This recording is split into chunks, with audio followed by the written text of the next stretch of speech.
சிறுத்தைகள் கட்சி எதிர்த்து போராடியது போதும் என்று கருதாமல் மதச்சார்பின்மை காப்போம் என்று முழங்குகிறது. அதற்கான பேரணி நடத்துகிறது.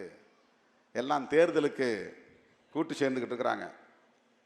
தேர்தலுக்கு கூட்டணி யார் யாரோட போய் சேருவாங்க, நாம் அதை பற்றி கவலையே படலை.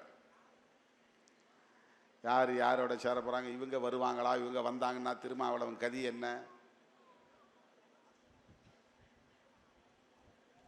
என்னென்னவோ அவன் வாய்க்கு வந்ததை பேசிட்டு இருக்கிறான். திமுகவுக்கு முட்டு கொடுக்குறாங்க, திமுகவுக்கு கொத்தடிமையாக இருக்கிறாங்க.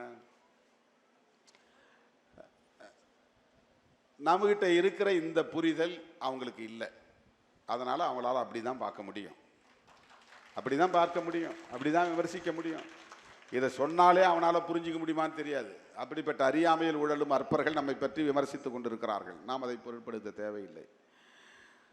பாரதிய ஜனதாவின் இந்த பெரிய செயல் திட்டத்தை வீழ்த்த வேண்டுமானால் பாரதிய ஜனதாவை எதிர்க்கிற எல்லாரையும் நாம் ஒருங்கிணைக்க வேண்டிய தேவை இருக்கு. அவங்க கூட நிற்க வேண்டிய தேவை இருக்கு.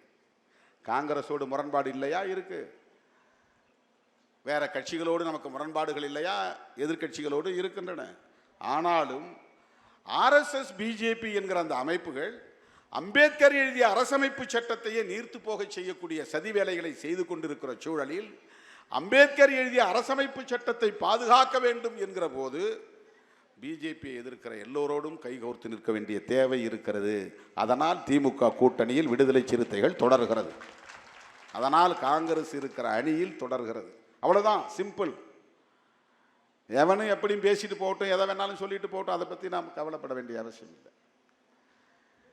அதனால் தான் இந்தியாவில் வேறு யாரும் இந்த வக்ஃபு திருத்த சட்டம் வந்த பிறகு இப்படி ஒரு தனி போராட்டத்தை அறிவிக்காத போது நாம் அறிவிக்கிறோம்.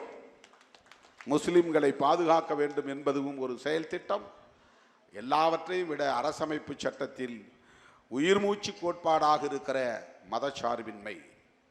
இதில் ஒரே ஒரு செய்தியை நான் சொல்கிறேன்.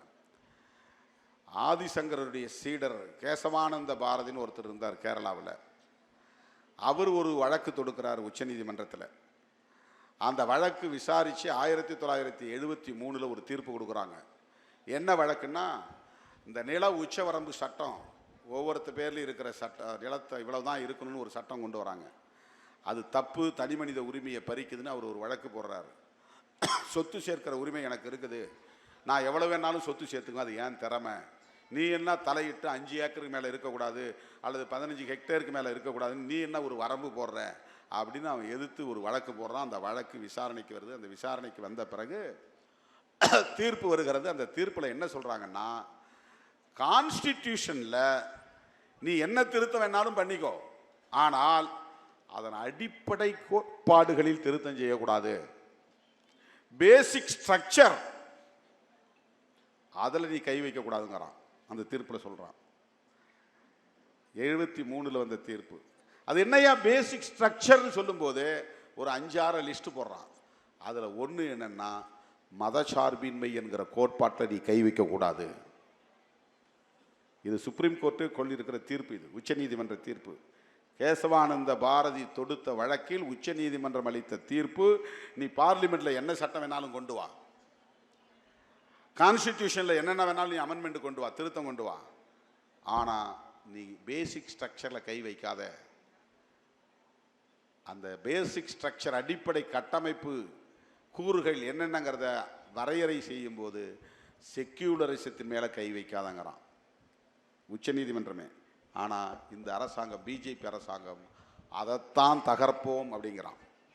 அதனால்தான் விடுதலை சிறுத்தைகள் மே 31 திருச்சிராப்பள்ளியிலே மதசார்பின்மை காப்போம் என்று உரத்து முழங்க போகிறோம்.